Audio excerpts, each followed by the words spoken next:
नमस्कार मित्रांनो, माझे पूर्ण नाव विधान संजय गिरटकर. मी एक व्हिडिओ बनवणार आहे. माझ्या व्हिडिओचं नाव मामाचा गाव. मामा मला खेळणा घेऊन देतो. आम्ही आता मामाच्या गावी जाणार आहोत. मामा मला कपडे घेऊन देतो. मामा मला बॉटनिकल गार्डन मध्ये नेतो.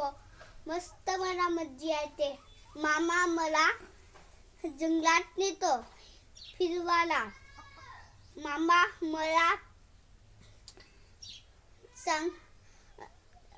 खेळू देतो. माझे मित्र तिथं आहेत. माझे मित्रांचे नाव लाहू. एक माझी बहीण आहे.